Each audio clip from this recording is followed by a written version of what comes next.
Col de la Ventouse, col de la Croix-Morand, lundi 10 juin.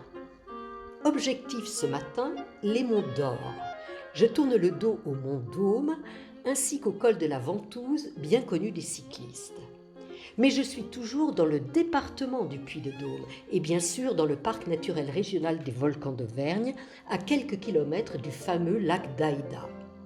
C'est la chaire, c'est-à-dire la coulée de lave provenant du puits de Vichâtel et du puits de Charmont que j'ai longés hier, qui a obstrué la rivière de la Vert, formant un lac de barrage volcanique, le plus grand lac naturel d'Auvergne.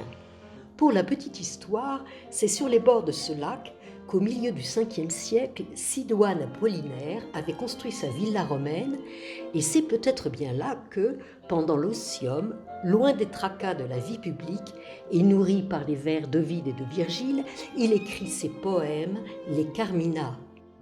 Nous venons de contourner la base bien circulaire du puits de Charmont et alors que Daniel retourne sur ses pas, je poursuis dans un paysage ouvert avec comme horizon le puits de Combegrasse et plus au nord le sommet boisé du puits de Boursou. Je laisse à droite le puits de Charmont que je viens donc de contourner et poursuis sur le GR qui zigzague au milieu de prairies parsemées de splendides conifères puis qui s'élève sur le flanc du puits de Combegrasse, m'offrant une belle vision du puits de Charmont dont il a du mal à s'éloigner, obligé qu'il est de se faufiler dans les passages entre les cônes. Voici justement à ma gauche celui du puits de la Rode qui domine le village de la Garandie, le village des moutonniers. Sur le site officiel d'Aïda, je lis qu'autrefois tous les habitants avaient des moutons, même les commerçants, les artisans, les veuves et les personnes âgées. Seule l'institutrice de l'école primaire n'était pas agricultrice. De 34 dans les années 1950, les agriculteurs sont passés sans doute à moins de 5 aujourd'hui. Le village comptait au milieu du siècle dernier 3 bars, 2 épiceries, un tabac, un forgeron, un menuisier, un plombier, une couturière et une modiste. Et voici le puits de l'enfer avec ses genêts enflammés.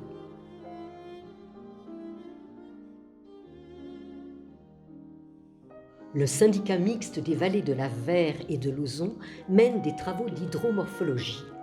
Il reméandre et renature les cours d'eau de la Narse, du Labado et de la Vert qui ont été rectifiés et recalibrés lors du remembrement agricole des années 60-70, provoquant augmentation des vitesses d'écoulement, érosion des berges, enfoncement du lit et mauvaise épuration. Belle reconquête écologique que cette restauration des fonctionnalités de ces cours d'eau qui retrouvent enfin leur lit serpentiforme.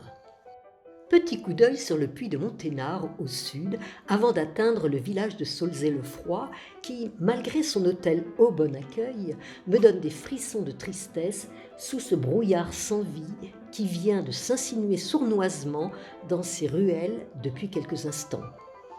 De longues pistes rectilignes traversent un vaste plateau jusqu'au village de Pessade, niché au pied des hauts plateaux du puits de l'Aiguillé.